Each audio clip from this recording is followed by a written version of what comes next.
nishimiye kubasuhuza ndetse no kongera kubana namwe. Amahoro y'Imana abane namwe. Turi ku munsi wa kabiri turimo turabana hano. Ni umunsi turimo turarebera hamwe kandi turimo turasengera hamwe. Dusengera uburayi, dusengera isi muri rusange, ariko by'umwihariko dusengera abantu bari mu byago, bari mu bigoye, ndetse kandi natwe ubwacu twongera kwibuka ko dukeneye kugirana ubusabane n'Imana. Ndashimira Imana rero kubwa buri umwe wese ukomeje kuba muri ibihe byiza byo kwegera Imana. Hari ijambo nkunda kubwira abantu, nkabwira ngo ntago Satani ashobora kukurarika cyangwa se abadayimoni bashobora kukurarika ngo usenge, ahubwo ni invitation iva ku Mwuka Wera igakoresha umuntu runaka. Iyo rero akubwiye ati reka dufate ibihe dusenge, akenshi ntuzabikereza cyangwa ngo bisuzugure. Usanga hari ikintu Imana ishaka gukora, hari ikintu Imana ishaka kukurinda, kuko iravuga ngo nkunda abankunda kandi abashakana umwete bazambona. Ku nyigisho ejo yatambutse twarebeye hamwe ibintu bigera nko muri bitatu. Ikintu cya mbere twabonye ni ikintu kijyanye n'imbogamizi tugira mu gihe dusenga ntidusubizwe. Twabonye ko mu buzima bwacu turasenga, ariko iyo hatabayemo gusenga dufite kwizera usanga icyo kintu tutakibona. Icya kabiri twabonye ko gusenga tugasengera ku byaha bituma Imana idakora. Icya gatatu ni ukurenga imipaka, kurenga imbibi. Muri ino minsi ndimo ndafashwa no kubwira abantu ngo nimureke turenge imbibi bene data. Hari imbibi twashyizeho, munyemerere mbivugeho nubwo wenda bitari mu nyigisho. Ni imbibi usanga rimwe mu buryo twakuze, iby'amadini yadushyizemo, ndetse n'ahantu twakuriye n'ibyo twariye byose. Ugasanga rero ibyo bintu bituma Imana itatubona. Naza kwigisha ahangaha nakwipresenta, wakumva ntariyo mu idini yawe, ukumva ntago urimo urafatwa, ukabati yewe haburaga gatoya cyane ukuntu yari afite ijambo rizima, ariko akaba adasengera ahangaha. Uza gusanga ko agakiza katabarirwa mu idini, ahubwo kabarirwa ku muntu wamaze guhishurirwa ko ubuzima bwe ugomba kubana n'Imana. Icyo nacyo kiri mu bintu bituma amasengesho yacu adasubizwa. Ikindi iyo twarenze izo mbibi tugasengera abandi, bigira umusaruro mwinshi cyane. Uyu munsi ndashaka kuza kukubwira ko wowe urimo urasenga ntabwo uri gusenga Imana itumva.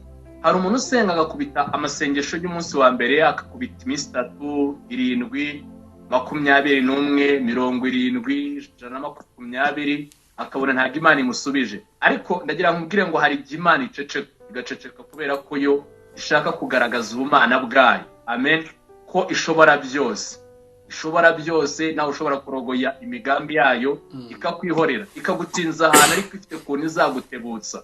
Ahangaha hari umuntu umwegeze ko mu buhamya bw'ukuntu yabaga mu Ruhengeri, nigeze nabibabwiraho. Yari afite ubuzima bugoye, apakira amakara y'imyumbati amakara, imifuka y'amakara muri Daihatsu. Nuko rimwe Imana iza kumubwira barimo barasenga ati ngiye kuzagukomeza, ngiye kuzakugeza ahantu hakomeye. Uyu muntu agira ngo rero ni kwa kundi Imana igukura mu cyari ikakuzana mu mujyi wenda ahantu runaka, ariko hatari Kigali. Yabaga i Musanze. Imana imugirira neza, igira gutya, haza umuntu azana ikamyo, arapakira yigendamo, aruhukira Nyabugogo, abanza gukora k'ubukarani, akorera hariya mu mujyi mu isoko rya Nyarugenge. Wakajya haza umugabo w'umukire agapakurura amakamyo ye, ukamubona undi akamubwira ati bari abantu bakwibye amakarito bakabigarura. Aravuga ariko uyu muntu umwizerwa, wizerwa kuri aka kantu, wazamugira umuzami wanjye, amushyira ku ishansiye y'ibyo yubakaga, kuko amasima barayamwibaga n'ibindi bikoresho. Hamushyize abona ibikoresho birimo birakoreshwa neza. Aravuga ati uyu musore ntabwo akwiriye gukora aha gusa, reka nzamutegere mujyane Dubai, naho bajya banyiba niho bananyiba byinshi. Ngo agira icyo agiye kumutegera, asanga indege yuzuye, barasigaye umwanya wa VIP. Ibi rwose si inkuru cyangwa gukabya ko abavugabutumwa ngo abantu bakunda ibintu, ahubwo twaranihuriye, duhurira i Gikondo. Arambwira ati ni ngewe wa musore utari uzi Icyongereza, utari uzi kuvuga, Imana yigishije. Hantu wa mubosi yari yamukatishije, kuko ibyangombwa yari agomba kuhicara. Yagiye ahicaye ngo hagere ngo habona abantu bafite ibintu by'ibitabo, ngo bagenda bakanda ibintu bikazamuka. Ntabwo arazi tablet icyari. Nuko ngo akareba umuntu umwicaye ku ruhande, akareba ukuntu yambaye, akireba ukuntu yambaye, akavanga ariko Mana nibutse ko wambwiye ko uzanyicaranya n'abakomeye. Rero ngutangarize ngo igihe wasenze Imana igukura ahantu udashobora kuba wakikura ikakwinjiza ahandi hantu udashobora kuba wakiyinjiza. Bagera i Burayi muri Dubai batungurwa no kuri uyu munsi ngombwa akabanza kwigishwa icyongereza. Yaje afite icyongereza cyiza. Amina.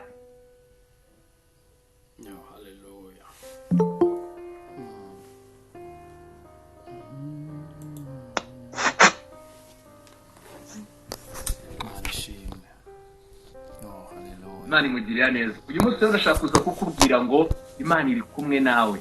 Imana iri kumwe nawe kandi irakugabije. Haleluya. Turasoma amagambo aboneka mu gitabo cya Yesuwa, ni igice cya mbere umurongo wa 3 ndetse dusimbuka n'umurongo wa 5. Aravuga ngo aho muzakandagira hose ndahabahaye nk'uko nabwiye Mose, uhereye mu butayu no kuri uyu musozi Lebanoni ukageza ku ruzi runini rwitwa Ufurate, igihugu cyose cy'Abaheti no kugeza ku nyanja nini y'Iburengerazuba, iyo nirwo rugabano rwanyu. Nta muntu n'umwe warinda kuguhagarara imbere iminsi yose yo kubaho kwawe. Nk'uko nabanaga na Mose niko nzabana nawe, sinzagusiga kandi sinzaguhana. Mwakira ijambo. Turongera dusome muri Yosuwa igice cya 3 umurongo wa 7. Aranditswe ngo Uwiteka abwira Yosuwa ati, uyu munsi ndatangira kugukuza mu maso y'Abisirayeli bose kugira ngo bamenye yuko ndi kumwe nawe nk'uko nabanaga na Mose. Amen. Data, turagushimye kuri Imana ikomeye, turagushimye kuri Imana izana ijambo nk'iri ry'ubuhanuzi kugira ngo uhumurize imitima y'ubwoko bwawe.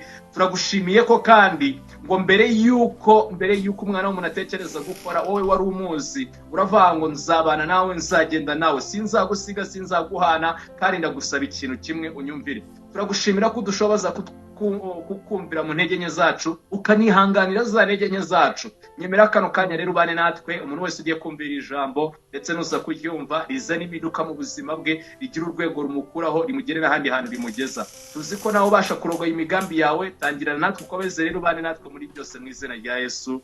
Amen. Natangiye mbabwira ngo iyo umuntu asenga,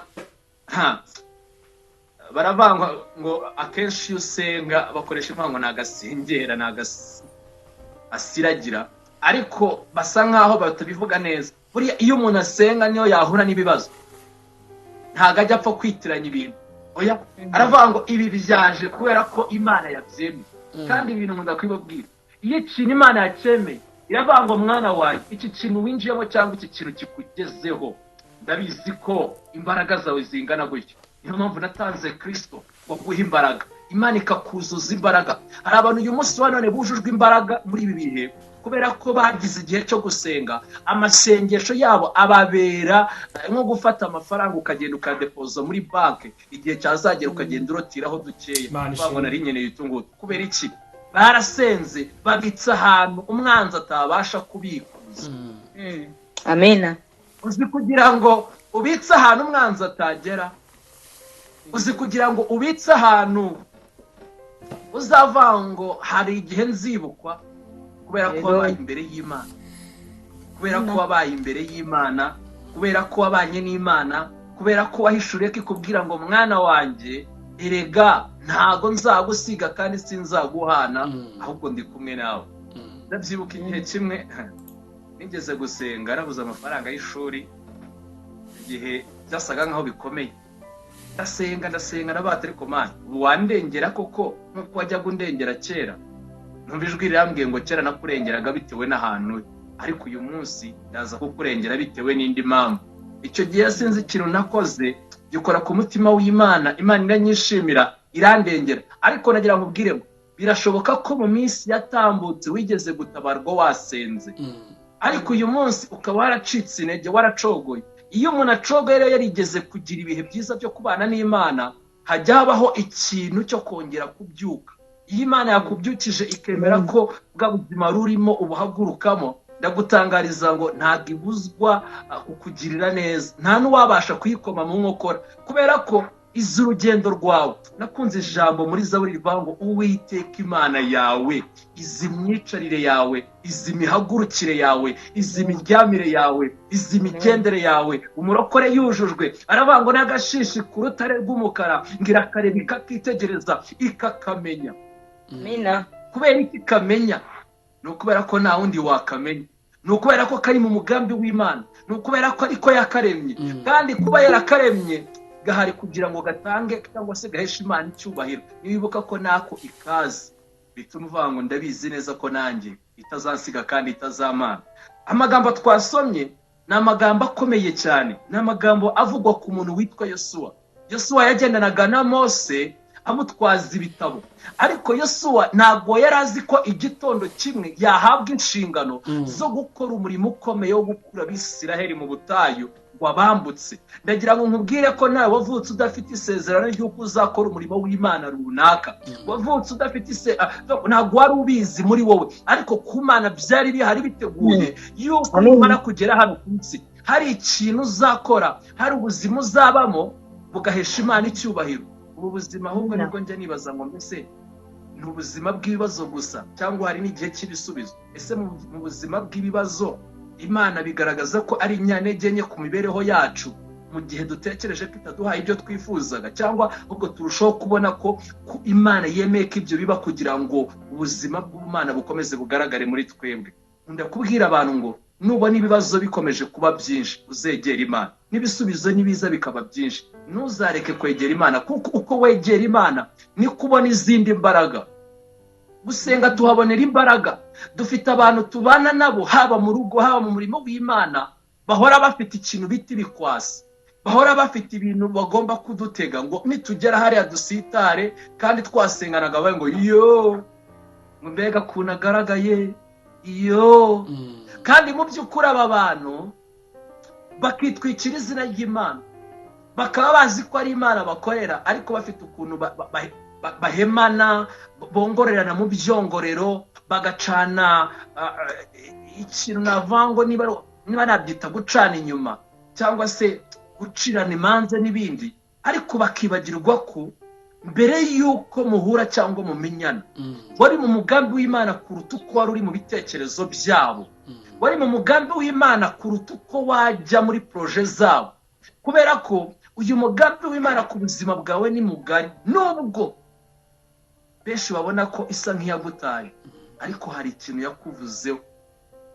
Yosuwa rero nk'umuntu ugendana ibitabo ntabwo yiyumvishaga rwose kuntu yazaba umuyobozi, ariko yari yarabibwiwe. Mose Imana yamubwira tuzatoranye Yosuwa. Yosuwa niwe uzakura aba bantu muri Egiputa mu butayu abageze i Kanani. Yosuwa abyumve aravuga ati se nzabigenza gute? Yagize gushidikanya nubwo Bibiliya itabitubwira mu mutima, yibaza ukuntu azabikora. Aravuga ati se nzagira imbaraga nk'izura musaza. Ura musaza yari yihangana, ura musaza yari afite ubuzima bwo gukomera muri we, ariko se twebwe dufite ubwo buzima bwo gukomera mu buzima bwacu? Bibiliya tubwira ngo mu gihe akiri kubyibazaho, Uwiteka aramubwira ati muhungu wanjye humura, aho uzakandagira hose ndahaguhaye.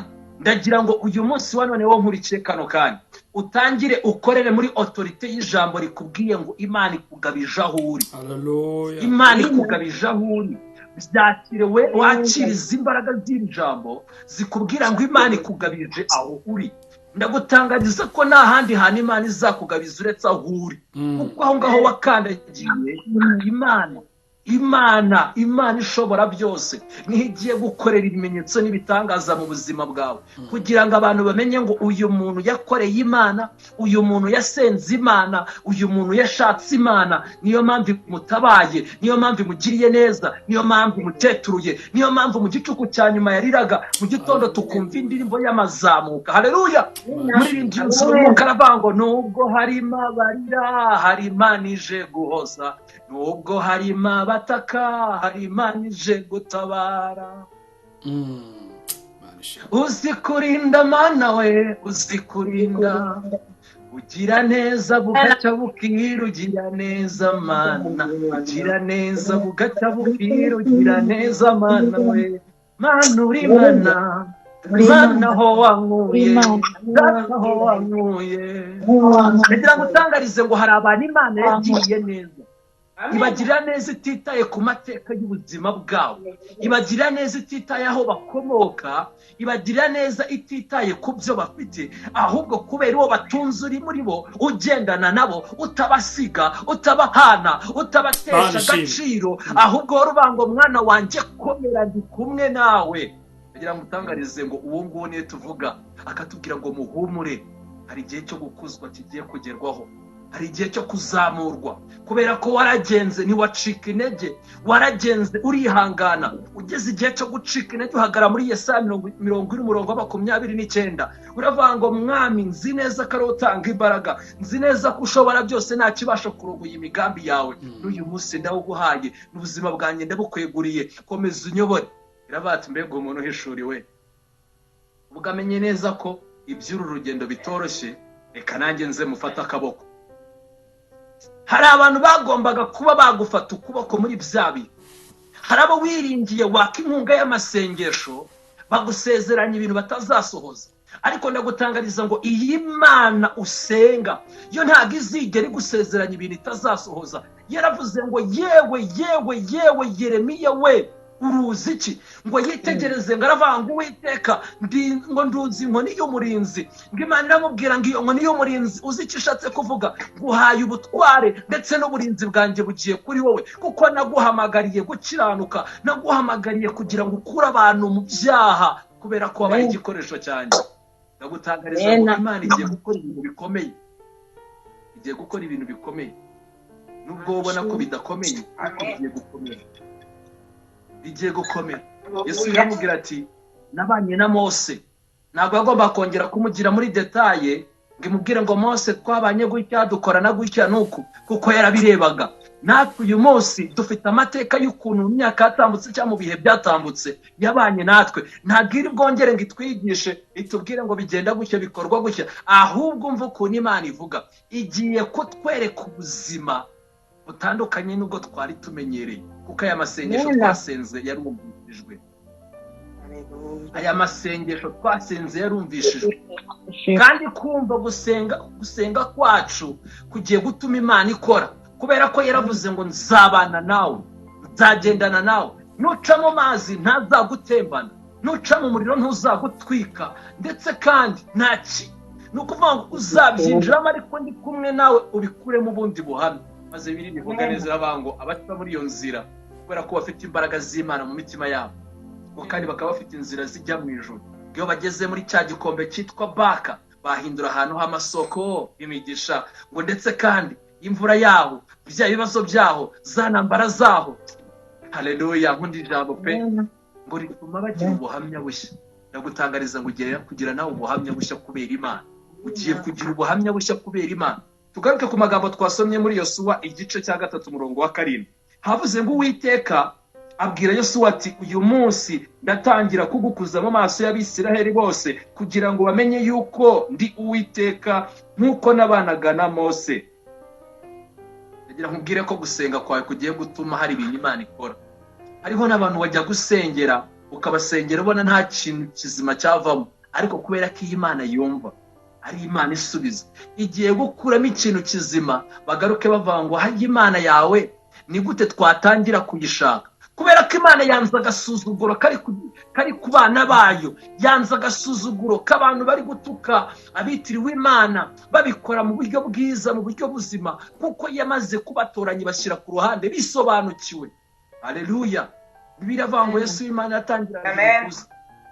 Hari abasaza bari baragendanye na Mose, bagendana na Mose bavatiye umusaza namara kuvaho ahantu turaza kureba ukuntu twita dufatamo imyanya, batangira kwipanga. Ntabwo Bibiliya itubwira ko hari abakoze inama, ariko kugira ngo Imana ivuga ngo uyu munsi ndatangira kugukuza, nuko hari abajujuraga mu mitima bakavate se uyu muntu uko karasenga ntabwo ameze nk'abandi. Ndagutangariza ngo hano ku isi twese duteye kimwe, ariko ntabwo mu mitima yacu gutera kimwe mvuga nuko inyuma bamwe n'inzobe, abandi barirabura, ni imibiri yombi, barebare bagufiya, abafite amenyo y'imingikirane, abafite amenyo meza, baseka nabi, baseka neza, ibyo tubihuriyeho. Ariko nitugera ku mutima, haleluya, ntabwo dutuye ahantu hamwe, kuko hari abantu batuye kuri iyi si ariko bazi gakondo yabo. Hari n'abandi batuye kuri iyi si bamaze komatana nayo, ariko hari abandi bamaze komatana n'Imana.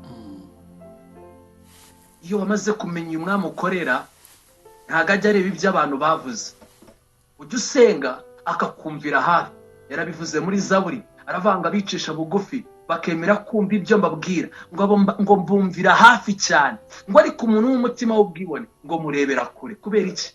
Hari abantu Imana izi neza ko bakora ibyangwa nayo, ndetse kandi muri bwa buzima bikoramo bagashaka kwigira nk'abakora ibyiza. Ariyo mpamvu Paul yanditse aravuga mu Baroma igice cya 12 ngo ariko mwebwe bene data nimumere nk'ab'iki gihe, bamwe bishushanya bakigaragaza nk'abazi Imana nk'aho bayikorera, ariko bameze nk'intama zambaye, nk'impyisi yambaye uruhu rw'intama. Ahubwo mwebwe muhinduke bazima, ariko kuyikorera kuboneye kandi gutunganye. Mu mitima yanyu mwirinde igomwa, amashyari, inzangano, imirimo ya kamere muyihungire kure. Mwemerere umwuka uze uganze, amanukire muri mwebwe, atanga ubuzima bw'Imana. Mwumve icyo Imana ivugana namwe. Haleluya.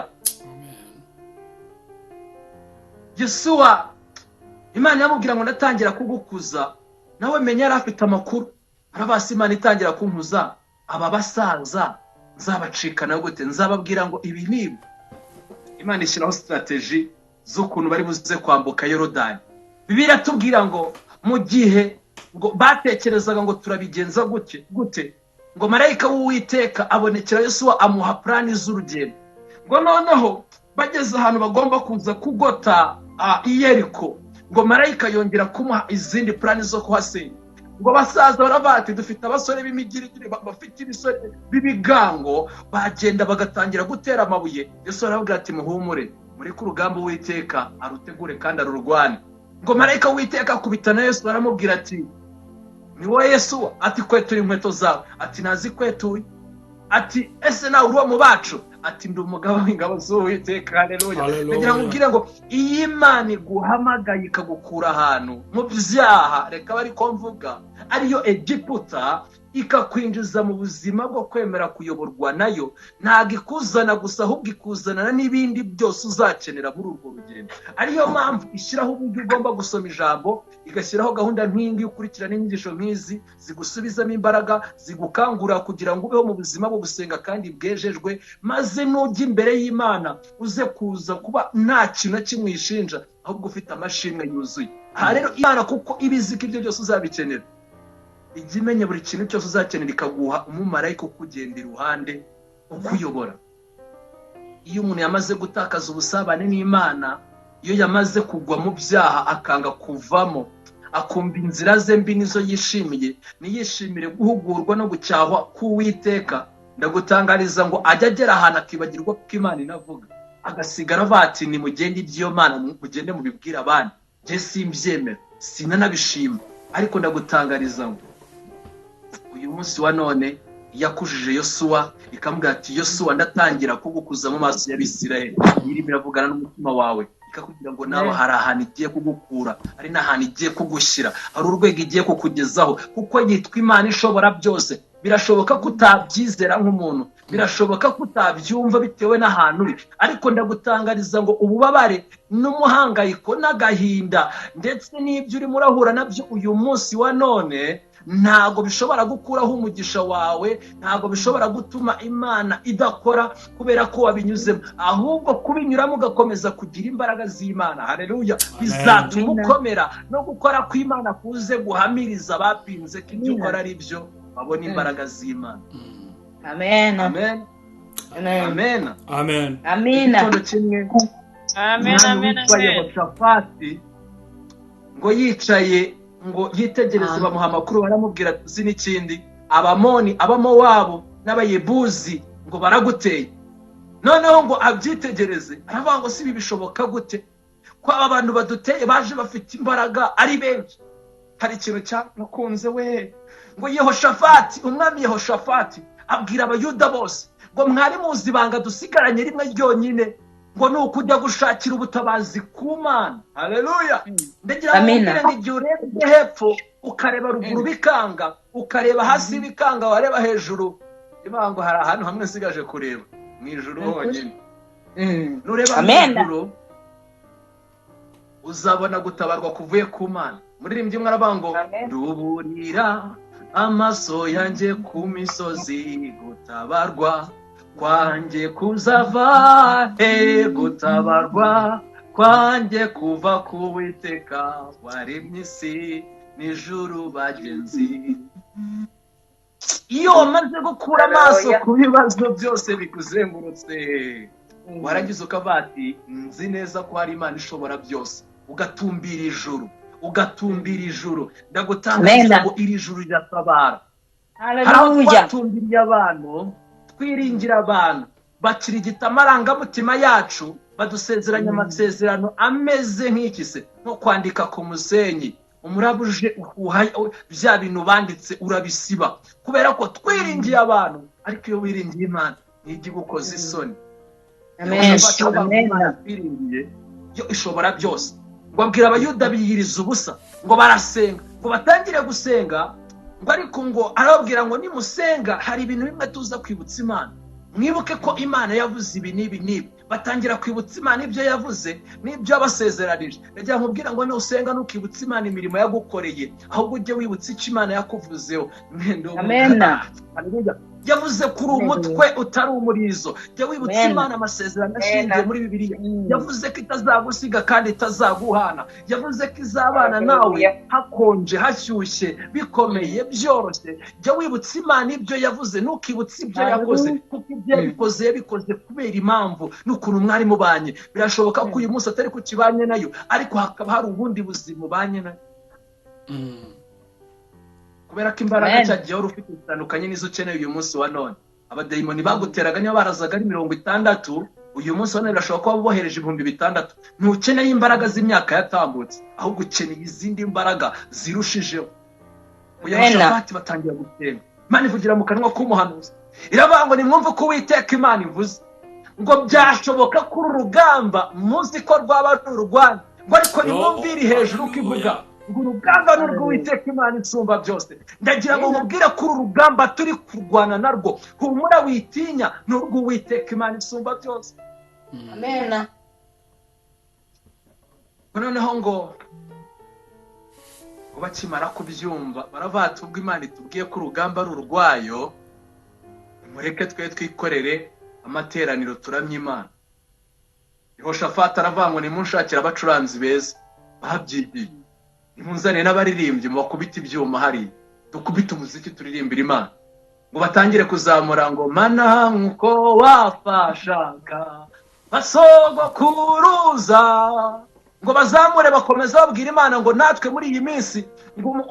Bamwe batangira kuzamura amasengesho, barasenga, ngo mu gihe bariho barasenga ngo abagabo babateye ngo basubirana. Bibiliya ivuga ngo bararwanye baricana ubwabo, ngo ibyo bari bafite ngo Yehoshafati n'abayuda babisahuye cyangwa se babitunze iminsi 3. Ndagira ngo utangarize ngo igihe wabanye n'Imana, ibiva muri ya masengesho bizaza ku buzima bwawe, bize ari inyungu, ndetse n'ibyo ukeneye nk'imbaraga uzazibona. Bibiliya ivuga ngo saba ufite umutima uciye bugufi, nanjye ndaguha nugira kwizera.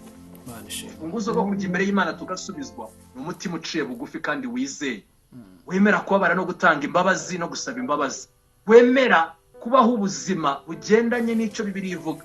Ntabwo tuzabura kubona za mbaraga z'Imana. Hari abagabo nkunda bitwa Yesuwa na Kalebu, ngo bajye gutata igihugu cy'Ikadeshi ngo bahagere, ngo abantu bari bajyanye nabo 10 bandi baza bafite inkuru y'incamugongo. Baravuga ngo abagabo twabonaga turi batoya dusuzuguritse tumeze nk'inzige. Ndagira nkubwira ngo buri situation ugeramo ubuzima bukakwereka ko usuzuguritse muri ubwo buzima, ntuzemere kumvira iryo jwi. Satani akagushyira muri kariya kumba ngo agukubite ibintu byose abonye, akubwire ngo nta hantu uzigeza, nta kintu uzimara, nubwo ni nta muntu w'iwanyu wateye imbere, nta kintu na kimwe uzageraho. Ndagira ngo utangarize ngo uyu ni umunsi wo kugira ngo wumve ko ugiye gukuzwa n'Imana. Utagomba gukomeza kugenda muri ya mitekerereze ikubwira ngo ibi n'ibi, ahubwo ugomba kwambara izindi mbaraga. Bibiliya tubwira ngo Yosuwa na Kalebu n'abandi bantu bari kumwe, ngo bamaze kumva ayo magambo, Yosuwa na Kalebu baravata, ariko reka mbabwize ukuri, hari ikintu Imana yabaravuganye natwe mwaba mwibuka.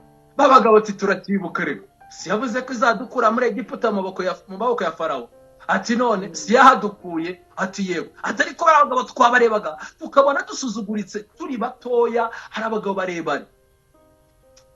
Yesu arabati reka mbabwize ukuri, niba Imana itwishimira, niba Imana itwishimira, niba Imana itwishimira, nta kabuza bari abagabo tuzabarya nk'abarya imitsima. Ndagutangariza ngo ubuzima ubayeho, niba Imana ikwishimira, niba Imana ikwishimira,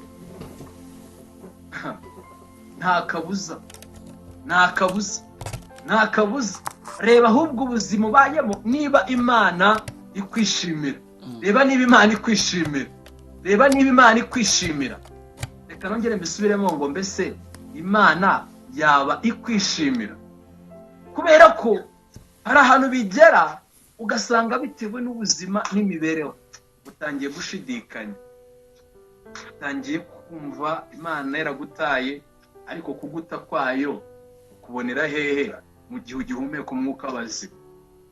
Ntabwo mvuze ko abapfuye Imana yabataye, ahubwo hari igihe Imana ibona hari ibintu bizaguca amaguru, ikabiguhunza, ikagukenesha, ikagira ibyo ikwambura, ariko mu by'ukuri ugira ngo ikurindire muri ibyo bintu. Dufite benshi bemera kuri ibikoresho bya Satani, bakadutega imitego, bagashyiraho inama n'imigambi n'imico mibi, bakabikora kubw'inyungu zabo. Ariko reka ngutangarize ngo niba Imana ikwishimira, icyo kibazo kiri imbere yawe hari ikintu ugiye kugikoraho, kubera ko Imana igiye kugukuza. Bibiliya iravuga ngo Imana ngo yitegereza umutima wa Yosuwa, ngo yitegereza Kalebu, ishyiramo iherekwa ry'uko abo bagabo bazanye inkuru y'incamugongo bagomba bose kubica. Barabishe babakuraho. Iyo dusomye muri Yosuwa igice cya 14, niba ari umurongo wa 6, niba nibuka neza, niba atari wa 9, reka marebe, yani Yosuwa 14 umurongo wa 6, uhereye nko ku umurongo wa 7, haravuga ngo icyo gihe nari maze imyaka 40 ngo twari turi Kadeshi Baruneya, Mose umugaragu w'Uwiteka antuma kujya gutata igihugu, bukeye tugarutse nkwamiriza ibyo nabonye n'umutima utabeshya. Aha Yosuwa arimo aravuga ukuntu yari afite umutima wo komatana n'Imana. Yari azi ko urugendo cyangwa se urugamba bariho hari irindi banga bagomba kugendana. Turi hano ku isi dufashe igihe mu ntambara, ntabwo twese tuzaca mu buzima nk'ubwo Yobu yaciyemo, ariko hari abazaca mu burenzi ubwayo, hari abazaca mu biri munsi ya Yobu. Ariko turasabwa ubuzima bwo kumvira Imana, turasabwa kugenda dufite izi mbaraga z'Imana muri twebwe, kandi twomatanye n'Imana. Kubera iki? Ahantu tuhakurira imbaraga, tugera mu bigeragezo nidusakuze, niduterere hejuru, nitugire na bya bitekerezo by'abantu bari mu butayu. Kubera ko akenshi ibibazo bituzengurutse usanga dutanga ibisubizo by'ibintu turimo kwiberamo, ugasanga dufata imyanzuro y'ubuzima dufite ako kanya. Nidutekereze ngo mbese Imana hari ikintu yabivuga kuri ubu buzima cyangwa kuri ibi bintu. Ariko nagutangariza ngo nkurite kano kanya turimo turabana, ntago yakoze bya bindi cyagiye, inaniwe gukora ibindi, kandi ntago izabikora kugira ngo ikwereke ko ibikoze kubera wowe, izabikora kubera ko hari umugambi ufiteho. Yiza kubikora kubera wowe, hari ibintu byinshi bitarakoze kubera ko wowe ubwawe uri mubi, ndetse n'ububi bwawe bujya bugaragara no mu masengesho rimwe na rimwe usenga, ndetse bunagaragarira mu bikorwa byawe. Ariko uzi kugira ngo ubone umuntu arimo arasenga avuga ngo Mana ngicamuka mu mugisha kanaka, akabona ko wagize neza, maze akabona ukuntu ngiye nta mikino. Utekereza ko ibyo bintu byoroshye? Ayo masengesho arimo ubugome. Ni Imana niguha umugisha maze uriya nawe abeho nawe. Ahubwo iyo umaze guhishurirwa ko ijambo rivangwe n'abishoboka mu kanwa kanyu, habe birisabira umugisha abanzi n'abakunzi banyu, umusabira umugisha kugira ngo nasubizwa abone ukuntu akwihenuraho, akwihimbazaho. Imana ibona ako gasuzuguro, ikugirire neza, imucishe bugu. Uko niko Imana ibigenza. Ariko iyo twamaze kubona ko ibintu Imana ibikora kubera ubuntu bwayo, Yohana igice cya 1 umurongo wa 16, ngo ibyuzuye Kristo ngo tubiherwe ubuntu. Kubera ubuntu buri muri yehe? Muri Kristo. Kubera ko twahawe Kristo. Abaroma 8:32, ngo mbese ubwo yamuduhaye izabuzwa n'iki kumuduhana n'ibindi byose? Haleluya. Reka nkare ku musozi mubwira ngo utekereza ko yakujije Yosuwa izabuzwa n'iki wowe ubwawe kugukuza? Reka nongere nkubwire ngo mbese itarigeze yimana umwana wayo w'ikinege izabuzwa n'iki kumuguhana n'ibindi urimo urayisaba? Ndagutangariza ngo yavuze ngo sizagusiga sizaguhana, ahubwo bo nk'uko yabanaga na Mose, nk'uko yabanye na Eliya, nk'uko yabanye na Saduraka, Meshake na Bedenego, nk'uko yabanye na Mose, nk'uko yabanye na Aburahamu, nk'uko yabanye n'abo bantu bose Bibiliya itubwira icyitegererezo cyo kwizera, niko izabana nawe kandi n'ukuri ntabwo izakuyobora mu buyobe. Bibiliya nakunze amagambo yavuze ngo naho umuntu yaba umuswa ngiyi nzira ngo ntago azigera yiyobamo, naho yaba injiji gute, kubera ko iyi Mana itanga ubwenge ibasha kuyobora umuntu, izamuyobora imugeze igihugu cyo mu ijuru. Reka dusabe Imana mbere ya byose iduha ubutsinzi bwo gutsinda icyaha kitwizingiraho muri twewe gituma tutagirana ubusabane n'Imana.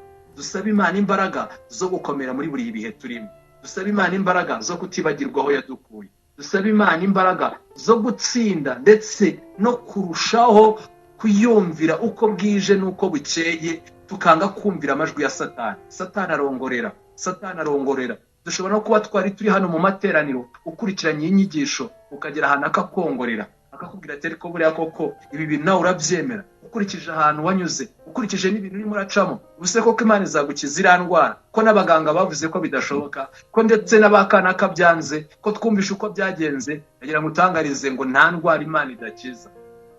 Iminsi yashize narwaye COVID nari mpfuye, Imana igira neza, irankubita bya bindi byanya byo mu mugongo nkajya numva imbeho, nkumva ncitse intege, nkumva umutwe wagira ngo kino gice barimo baracukura bagakurura bakageza nk'aho, byagera aha nkumva barakuye bageze nk'ahari. Ndabati Imana ushobora byose, ese wabasha kunyiza n'iyi ndwara? Nkubita ijambo riboneka muri Zaburi 103:3, umwana wanjye ubabarira ibyaha byawe byose nkanagukiza indwara zawe zose.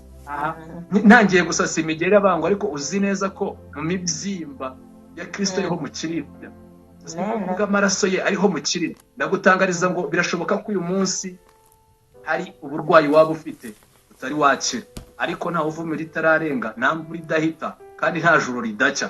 Kurira kwawe k'uyu munsi byaba ibyishimo ejo, ndetse birashoboka ko uyu munsi waba urimo kwishima, singiye kuvanga ejo uzababara, ahubwo b'amaso wirinde utazagera igihe cyo gucishwa mu ruganda.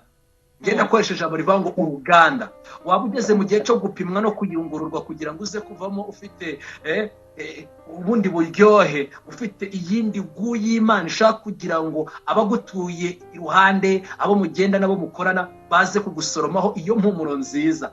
Nkunda ya magambo ariko sinzi impamvu ngo nuko kandi ngo turi impumuro nziza ngo hagati y'abakira n'abarimbuka. Mu yandi magambo, niyo waca mu butayu n'ibigeragezo ntushobora kuba impumuro mbi ufite Imana. Ariko haleluya, ushobora guhura n'ibibazo, ugahura n'ibigeragezo, ariko ugakomeza kuba impumuro nziza kubera uko uzi icyo wavuganye n'Imana ndetse kandi uzi ukuntu ukorana nayo. Haleluya. Hari abantu batazi ibanga dufitanye nayo, batubona tugenda bakavanga ariterera aritigisa, haravuga ibyo yabikaza aragenda iki, ariko ntago bazi ibanga dufitanye nayo. Ibanga riri hehe? Muri bya bihe dutindana nayo. Haleluya. Mwana wanje bari bateze iyi migambi, bakugiriye mu barozi, bakoze ibi ngibi, ariko humura, nta burozi na bumwe buzakugeraho, kuko nabanye na Mose niko nzabana nawe, kuko navuganye nawe, icyo navuzeho nzakikurinda, kuko naguhagurukije kuba umumaro, niyo mpamvu nzarinda icyo navuze ku buzima bwawe. Amen. Ariko reka mbabwize ukuri, iyo bone wabivuze neza aravuga ngo iba mu nama z'incakura kugira ngo izibuze, kugira ngo zidasohoza. Imana itabaye muri ya migambi y'aba bantu bose bavuze ati kanaka doratangiye ibi bintu bimugejeje aha ngaha, iza kuba itari muri izo nama bivuguruza inama zabo, kugira ngo benshi baba barubatse rugakomera, utereta bakubwira ati ntimuberanye, ukamwambika impeta ati dore ibyo akoze aciye ibintu, ugakora ubukwe bavuga ngo ntibareshya, ntibasa, ntibahuje, ntagara bafitanye isano rwose, ibintu ntibijyanye. Ugatwitaho baturaje yakatabyarira amezi 4, 9 yashira bagaceceka, bakongeraho kandi atuzari abyaye wa mbere ntazabyara wa kabiri, bagutega iminsi ariko nigutegurira inzira iboneye itunganye yo kubona gukora kwayo, kugira ngo ibyo bavuze, ibyo bagambiriye n'ibyo bapanze bisenya kuko bitubatse ku rutare, ahubwo wubatse ubuzima bwawe ku rutare. Kristo ari kumwe nawe, komera ushikame. Amen. Amen. Ntabwo dusenga Imana nitumva, ahubwo dusenga Imana yumva kandi ikora. Byashoboka ko twakibwira nk'abantu, ariko kuko iyi ari Imana iravuga ngo bana banjye nimushakane umwete muzamara. Mureke tugere muri wa mwanya wo kwishakana umwete. Nyemerere kano kanya ukurikije icyo ijambo ryavuze ku buzima bwawe, bikakubwira ko hari abayimatanye nayo bagakomeza kugira imbaraga, bikakubwira ko hari abageze igihe badafite icyerekezo bakavuga ati ntabwo tuzi ukuntu bigenze, bavuga ngo nzabana namwe, nzakomezanya uru rugendo kandi mbagabijeho muzakandagira. Buri Imana ikubwiye ngo irakugabije, ntabwo ibikugabije gusa kugira ngo ubone amafaranga yo kwishyura inzu. Nawe mutuye muri ako gace uratambuka bakabona imikorere yawe n'ibikorwa byawe bitandukanye n'ibyawe. Bamwe bagatinya kukuvugisha kubera ko imbaraga z'umwuka uri muri wowe ziratwika. Bibiliya ivuga ngo abamarayika Imana yabagize imiyaga. Umva agaciro ufite. None ni mu Baheburayo ngo twebweho yatugize umuriro ukongora. Dufite autorité n'ubutware bwo gukongora. Niyo mpamvu biri tubwira ngo mwirukane umubaza abahunga, kubera ko umuriro w'umwuka wera uri muri mwebwe. Ufite izindi mbaraga. Haleluya. Ziva ku Mana isumba byose. Uyu munsi wa none turushaho kugira umwete wo gushaka Imana, tugira umwete wo kumvira Imana. Ni ukuri nusoma ijambo kumva nibijyamo, ugerageze kubyiyumvisha, ugerageze gusaba umwuka wera abigusobanurire, maze urebe ikintu Imana igiye gukora mu mibereho yawe. Benshi bahagurutse badafite ijambo ryo kuvuga, ariko tujye tuvugisha ukuri. Ubu ngubu iyo nza kuba mfite ikintu navuga cyo ku miryango, navuga ko ndi uwo kwandera, ko nta n'igisekuruza inkomokamo gikomeye uretse icyo kwa Aburahamu na Yesu we.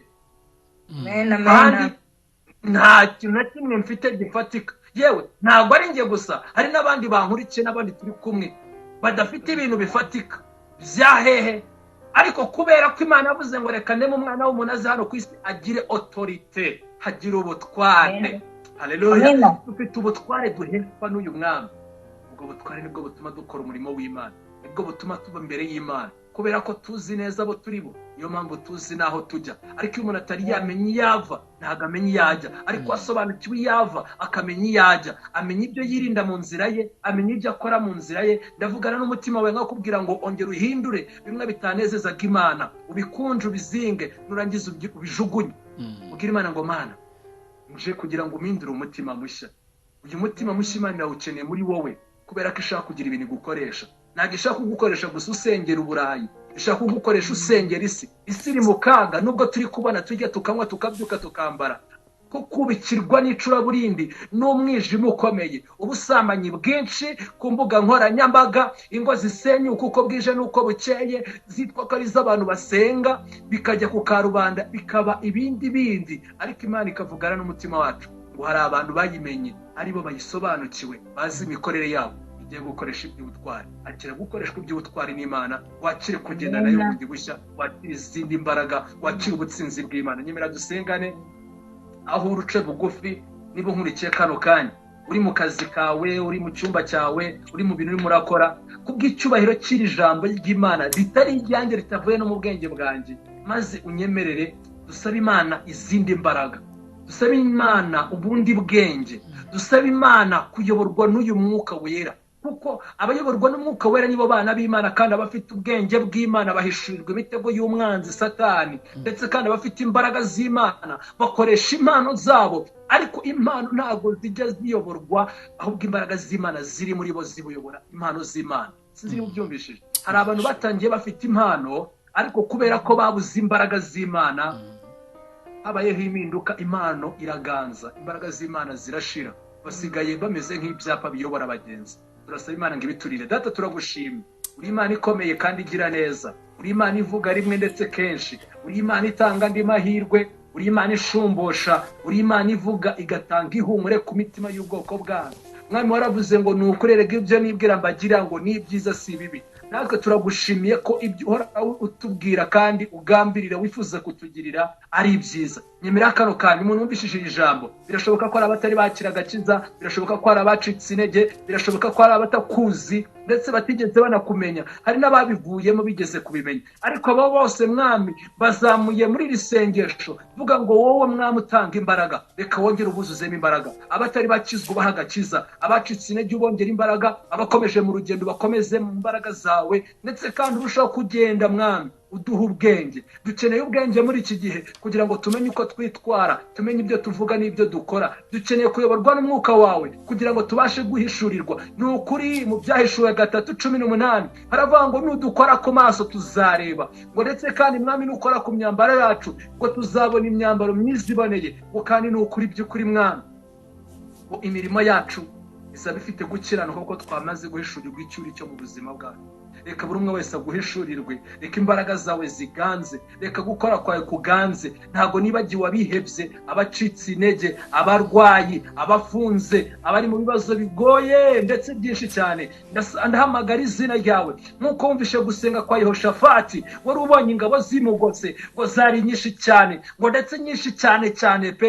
Uwiteka Mana we ndaguhamagaye kugira ngo mwami utubere igisubizo muri ibihe, utubere igisubizo mwami. Hano tubona ko hari byinshi bitugose, erega ntabwo tugoswe n'imihengeri gusa, hari n'ibyaha bigose abantu, hari n'ubuhehetsi, ubwibone, karande n'ibindi byabasa abantu, ariko Uwiteka uravuga ngo niwe wenyine utanga gukiranuka, ugatanga kubohoka, ugatanga undi murongo umuntu akwiriye kugenderamo. Reka mwami Imana ubane natwe, buri umwe wese umugire neza, abone ubutabazi bwawe.